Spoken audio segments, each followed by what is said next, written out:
Thank you so much for taking out the precious time.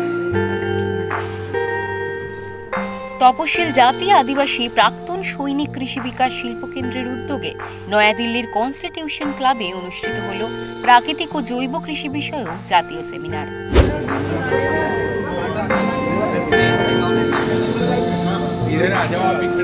Paschimbanga এবং ভারতের অন্যান্য রাজ্য প্রাকৃতিক ও জৈব গ্যাস, মৎস্য চাষ এবং নানা উদ্ভিদ প্রাণীজ সম্পদ নিয়ে কাজ করে চলেছে এই সংস্থা। বিশ্ব উষ্ণায়নের ফলে পরিবেশ দূষিত হওয়ার পাশাপাশি কৃষিক্ষেত্রে সার, কীটনাশক এবং সার্বিসাইডের মতো সিনথেটিক রাসায়নিক ব্যবহারের নেতিবাচক প্রভাব আগামী দিনে কৃষিক্ষেত্রে অনিশ্চয়তা সৃষ্টি করবে।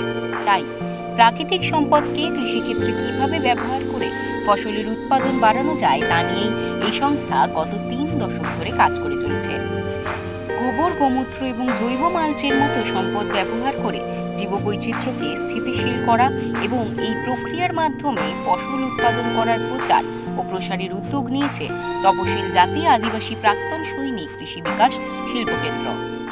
पिछले 30-40 वर्षों में हम लोगों ने देखा कि खेती का स्वरूप बदलने लगा और धीमे धीमे खेती जहर की घोटी होने लगी, क्योंकि हम उत्पादन और उत्पादकता, क्योंकि उत्पादन बढ़ाना था तो हम धीमे धीमे हम लोगों का जो फोकस था वो उत्पादकता पर बढ़ने चला, और ज्यादा उत्पादकता के चक्कर में हम लोगों ने ज्यादा उन्नत किस्म के बीज के साथ साथ ज्यादा खाद, अब जब ज्यादा खाद इस्तेमाल करेंगे तो ज्यादा पानी की जरूरत पड़ेगी, तो हम लोगों ने धीमे धीमे भूमि जल का भी दोहन करना चालू कर दिया।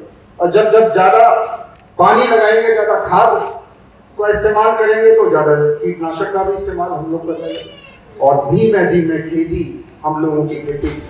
দেশের 15টি রাজ্যর কৃষি, কৃষি প্রযুক্তিবিদ, কৃষি বিজ্ঞানী, প্রশাসনিক আধিকারিক ও কৃষি সংক্রান্ত বিশেষজ্ঞরা এই সেমিনারে অংশগ্রহণ করছে।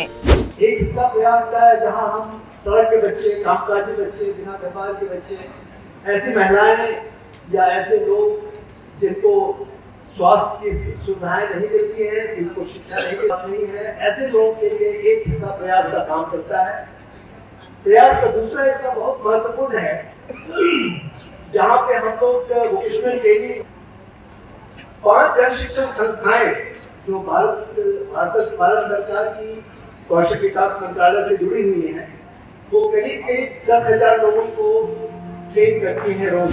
সংস্থার সাধারণ সম্পাদক সৌমেন কোলে বলেন, আমাদের সংস্থার প্রতিনিধিরা দেশের প্রত্যন্ত অঞ্চলে চাষিদের এই বিষয়ে প্রশিক্ষণ ও নানা বিষয়ে সহায়তা দিচ্ছেন।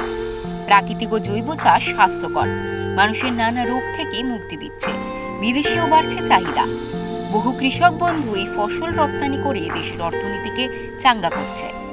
আজকে আমরা দেখেছি যে আজকে পশ্চিমবঙ্গ তথা ভারতবর্ষের স্বাস্থ্যের উপর কি হাল আছে, আমরা দেখেছি এটা। আজকে পশ্চিমবঙ্গ তথা ভারতবর্ষে যদি আমরা 20 সাল 30 সাল পিছনে চলে যাই, তখন যতগুলো হসপিটালের পাশাপাশি নার্সিংহোম ছিল, আজকের সংখ্যাটা কয়েক গুণ নয় কয়েকশো গুণ বেড়ে গেছে। অথচ সেগুলো রমরম করে চলছে, তার একটাই কারণ, রোগ জ্বালার পরিমাণ বেড়ে গেছে। তো রোগ জ্বালার পরিমাণটা বেড়েছে কোথা থেকে? না, আমরা যে আমাদের উৎপাদিত সবজি খাই বা ফলমূল খাই, সেটা যে জমিতে হচ্ছে সেখানে অধিক পরিমাণে রাসায়নিক সার ব্যবহার করা হচ্ছে, অধিক পরিমাণে রাসায়নিক সারের পাশাপাশি পেস্টিসাইড ব্যবহার করা হচ্ছে বা ওষুধ ব্যবহার করা হচ্ছে, যার ফলে তাতে উৎপাদিত যে ফসলটা হচ্ছে ওটা খাওয়ার ফলেই কিন্তু আমাদের এই যে দুরারোগ্য ব্যাধি বিভিন্ন চলছে। আজকে ক্যান্সার তো মহামারী আকার ধারণ করে, তার মূল কারণ কোথায়?